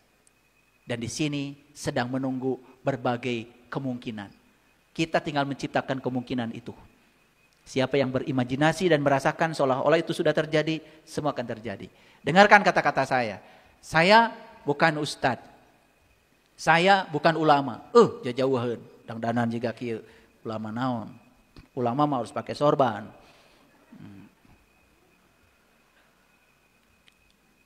Tapi saya sudah membuktikan semua yang diajarkan Nabi Muhammad benar. Semua yang diajarkan Quran benar. Kalau Allah mengatakan, semua kebaikan dariku, semua keburukan dari tanganmu sendiri. Lama saya merenungi kata-kata itu. Saya bilang sama Allah, kok gak tanggung jawab? Hayang walus nawungku. Ternyata saya baru sadar, sifat alam semesta itu adalah bersih, berkelimpahan, membahagiakan. Semua cuma ketutup aja oleh penghalang-penghalang. Dan kita yang menciptakan penghalang itu. Rezeki tanpa batas dihalangi oleh pikiran kita yang membatasi. Kita berpikir tidak mungkin. Kita berpikir saya tidak layak. Bayangkan Bapak Ibu. Saya tanya banyak anak-anak muda. Kamu ingin jadi orang kaya? Yes. Apa yang kamu lakukan? Melamar kerja. Karena diajarkan oleh orang tuanya begitu. Melamar kerja itu berarti kerja di orang. Yang kerja di orang, satu, waktu jelas harus diserahkan pada orang yang mempekerjakan kita. Dua, kita harus ikut aturan orang walaupun kita tidak suka. Tiga, gaji ditentukan oleh orang. Tidak bisa nawar sendiri. Rek beunghar kumaha. Betul nggak? Tapi kalau kita menciptakan sistem, lagi tidur penghasilan ada, lagi rekreasi penghasilan ada. Ciptakan sistemnya. Bisa nggak menciptakan sistem? Bisa. Semudah itu, apalagi sekarang kita sudah ditunjang oleh teknologi informasi yang luar biasa. Saya bikin buku, saya taruh di TikTok Store. Udah, saya taruh aja. Banyak yang beli. Lagi tidur pun orang beli. Lagi ceramah nih sekarang, yang beli tetap jalan. Karena ada sistem. Makanya kita harus ikut bersama sistem. Jangan terus-menerus ya menggunakan patron lama yang tidak menunjang. Misalnya gaptek, gak mau belajar teknologi. Ya sudah. Orang yang dagang bubur gak mau pakai Gojek, hanya menunggu orang yang datang. Ti isuk lebih ke sore, itu CF. Tapi dia yang mau kerjasama dengan Gojek, jam 5 sudah banyak antrian. Orang gak datang, tapi yang beli banyak. Tidak kelihatan uangnya, sudah masuk di rekening. Dalam waktu singkat, bubur habis. Kenapa? Karena banyak orang yang beli di rumah. Teknologi. Apalagi sebentar lagi, hasil temuan dari para kimiawan, fisikawan, pemenang hadiah Nobel ini sudah terimplementasi dalam bentuk industri terapan. Teknologi akan berubah dengan dasar. Bapak Ibu, tadi saya menjelaskan sedikit tentang sejarah fisika. Coba perhatikan, ilmu pengetahuan itu berantai, terus-menerus mengalami inovasi. Betul? Bayangkan, ilmu kita tidak berubah dari dulu. Bahkan kita lebih belajar ke masa lalu, bukan belajar ke masa depan. Ngerti maksud saya? Terus bergerak ke masa lalu. Asik dengan masa lalu, bukan bergerak ke masa depan. Apalagi menggunakan kata-kata atas nama agama, atas nama ini, atas nama itu. Kita jadi dicengkram oleh paradigma masa lalu kita. Apa yang terjadi? Sulit kita untuk keluar dari lingkaran itu. Saya masih ingat Bapak Ibu.